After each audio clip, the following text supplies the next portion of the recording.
días, profesor Mario Solarte. El día de hoy vamos a hacer la presentación de lo que son las vías aéreas respiratorias, la vía aérea superior. Para ello vamos a utilizar la herramienta que tenemos en la universidad, que es Anatomate, y vamos a hacer diferentes cortes con la identificación de estructuras anatómicas a su nivel tanto micro como macro.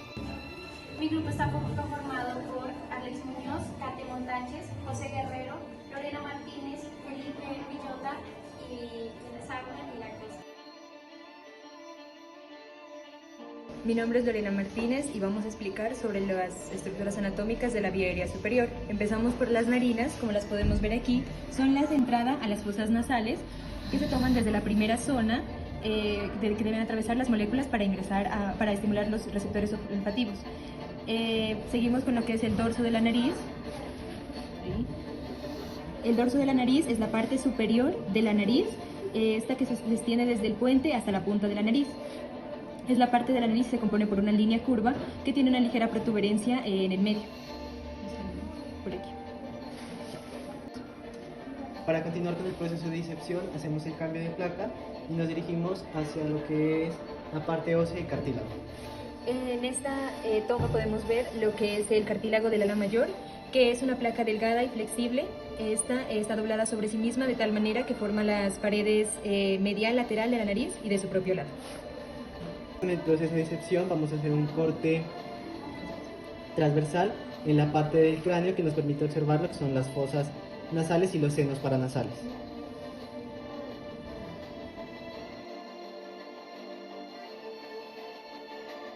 Como podemos ver aquí, se encuentran los senos frontales, que son dos cavidades separadas por un tabique interfrontal, el que se encuentra aquí. Este se comunica con el meato medio nasal a través del conducto nasofrontal. Miden aproximadamente 3 centímetros de alto y de 2 a 2.5 de ancho, con una profundidad de 1.5 a 2 centímetros. Bueno, para continuar con el proceso de disección vamos a hacer un corte a la altura del hueso ciliomátrico en la parte del cráneo que nos permite observar las siguientes estructuras. El seno esfenoidal, que son dos cavidades asimétricas llenas de aire que se encuentran en el hueso esfenoides del cráneo. Junto a ellas también se va a encontrar lo que son el seno frontal, el seno maxilar y el seno etmoidal. Ahora bien, en este corte, que es un corte sagital, podemos observar las estructuras de El vestíbulo nasal, que se encuentra ubicado dentro de los orificios nasales, que está rodeado por las alas de la nariz. Este espacio está cubierto por epitelio pavimentoso estratificado y posee vibrisas. Para continuar con el proceso de identificación de las estructuras, vamos al siguiente plano, que es el plano en el que podemos observar las estructuras óseas. En este vamos a ver lo que son el hueso frontal, que son dos huesos pequeños y rectangulares que varían en tamaño. Se encuentran uno al lado del otro en los procesos frontales de los huesos maxilares y se unen por el puente de la nariz. Estos sirven para la inserción a los tejidos cartilaginosos. Bueno, para identificar las estructuras como son los cornetes, vamos a hacer un corte sagital que nos permita dividir nuestro muñeco de fisiología y observar las estructuras desde esta perspectiva. En este vamos a encontrar lo que son los cornetes superior, medio e inferior, que se proyectan de las paredes laterales del tabique. Debajo de cada cornete vamos a encontrar lo que son los meatos, el meato medio y el meato inferior. También podemos observar lo que son los adenoides, que son un parche de tejido en la pared alta de la garganta, que está justo detrás de la nariz, junto a las amigdalas, y son una parte del sistema linfático. Mi nombre es José Mauricio Guerrero y voy a continuar explicando las partes anatómicas del aparato respiratorio vía superior.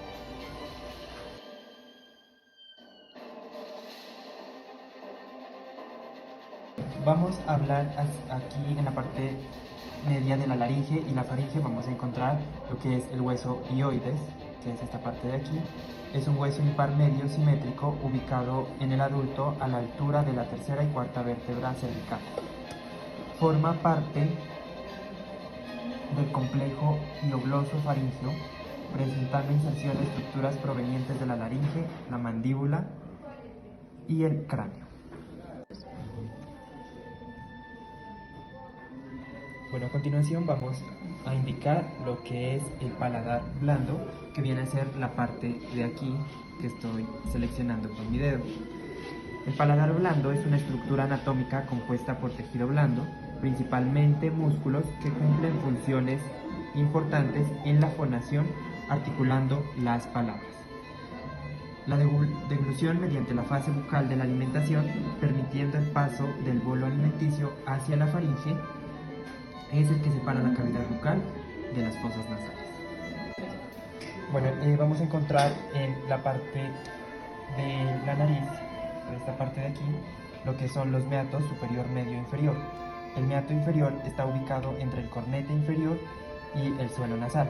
Aquí se encuentra el orificio de drenaje del conducto nasolacrimal.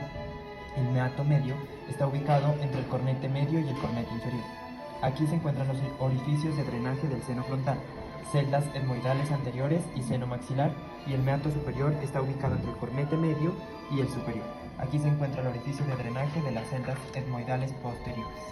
Bueno, a continuación vamos a encontrar lo que es el rodete tubárico, que lo vamos a encontrar prácticamente, que está producido por la porción cartilaginosa de la trompa auditiva y es mutuo saliente en la parte posterior. Es un rodete prominente que rodea el orificio faríngeo de la trompa de Eustaquio. Entonces, esto va a estar encontrado más o menos en esta parte de aquí, que por aquí vamos a encontrar lo que es el oído y hasta que llega hasta la parte media, donde vamos a encontrar la trompa de Eustaquio. Bueno, vamos a encontrar en la parte de aquí lo que es el cartílago tiroides. Recibe ese nombre por su forma de escudo. Este cubre los aspectos anterior y lateral de la laringe. Su función es proporcionar fijaciones para los músculos, cartílagos y ligamentos laringeos involucrados en la apertura y el cierre de las vías respiratorias para producir el sonido. Bueno, entonces vamos a encontrar lo que es el ligamento tiroideo, que se une al cartílago tiroides, que viene a ser aquí, con el hioides, que está en la parte de aquí. Es un cordón elástico redondo que forma el borde posterior de la membrana tiroidea. En él se encuentra con frecuencia un pequeño nódulo de cartílago tricea, a veces óseo. También vamos a encontrar lo que es el ligamento hiopiglótico, que se extiende desde la superficie anterosuperior de la epiglotis, que la encontramos aquí, hasta el cuerpo del hueso hioides, que como ya lo habíamos mencionado está en la parte de acá abajo y que es el encargado de unir la epiglotis con el hueso hioides. Bueno, en la parte de aquí vamos a encontrar lo que es el hueso etmoides y en la parte central la lámina cribosa. Forma junto a la porción orbitaria del hueso frontal y el hueso esfenoides el suelo de la fosa anterior de la base del cráneo. Es una porción del hueso etmoides situada en la región anterior de la base del cráneo, a ambos lados de la apófisis ósea. Bueno, en la parte de aquí vamos a encontrar lo que es las coanas, que son dos orificios que comunican las narinas con la nasofaringe. No es una estructura, sino un espacio delimitado anterior e inferiormente por la placa horizontal del hueso palatino superior y posteriormente por el hueso esfenoides, lateralmente por las placas pterygoideas medial. Bueno, ahora seguimos con lo que es la tráquea, que es la vía respiratoria que va desde la laringe hasta los bronquios. Este es un tubo rígido que mide aproximadamente 12 centímetros de largo y 2.5 centímetros de diámetro. Está ubicado anterior al esófago y va a recibir el soporte de 16 a 20 anillos en forma de C, que esto va a pertenecer a lo que es el cartílago hialino. Bueno, aquí vamos a encontrar lo que es el hueso esfenoides, que como nos damos cuenta tiene forma de mariposa, está situado en la base del cráneo, detrás de la nariz, y va a ayudar a formar lo que es la cavidad del ojo. Este hueso contiene los dos senos paranasales grandes, que son los espacios huecos que están recubiertas por células, que son las que van a producir el moco.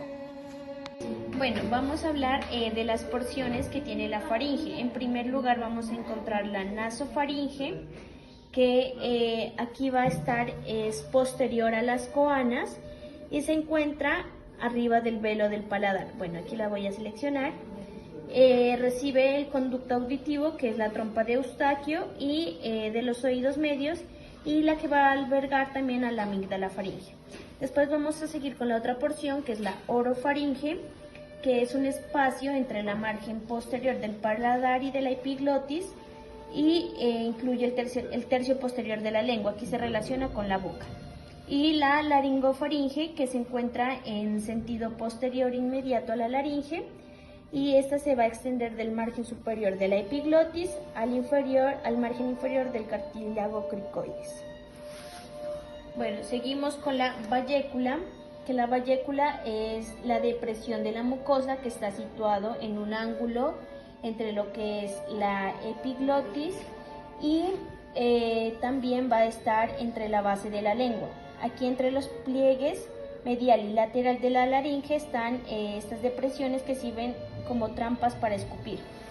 Bueno, y aquí por último encontramos lo que son las cuerdas vocales verdaderas, que son dos, miren la parte blanca, que están por delante, se unen entre sí y estas se van a insertar en un punto fijo de la superficie interna del cartílago tiroides, y por la parte posterior esas van a insertarse con estructuras móviles, que son los cartílagos aretinoides, que hacen parte pues también de lo que es la epiglotis.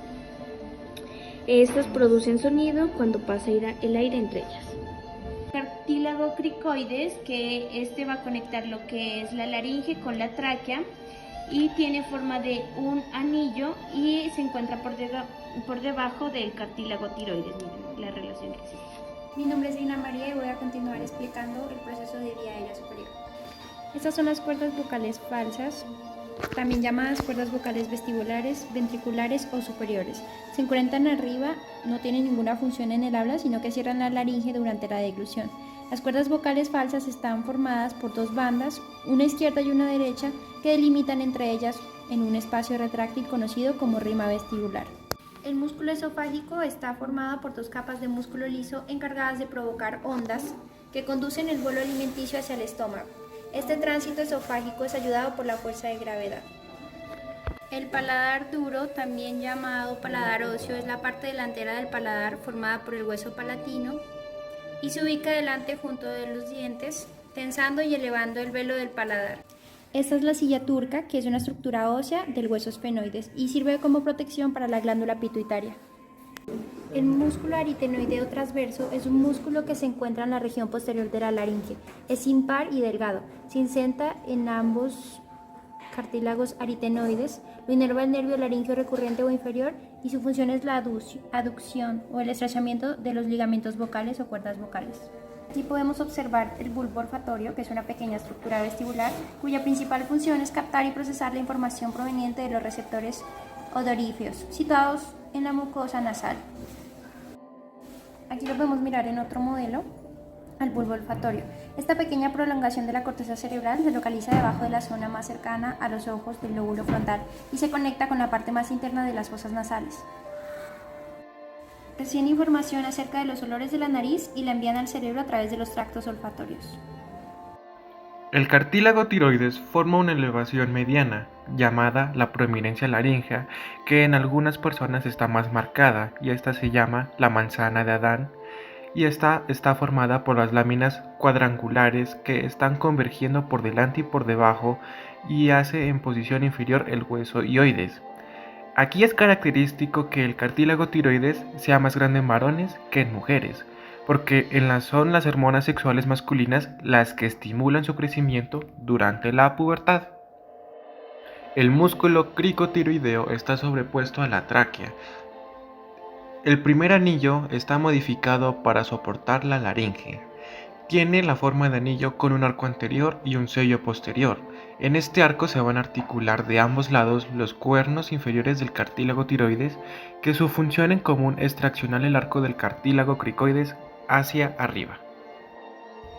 Los músculos alrededores, como el músculo tiroideo, el aritenoides oblicuo, el transverso, el cricotiroideo, son los que brindan movilidad, sostén, protección y ayuda a que no sea rígido, permitiéndonos articular también con la cabeza.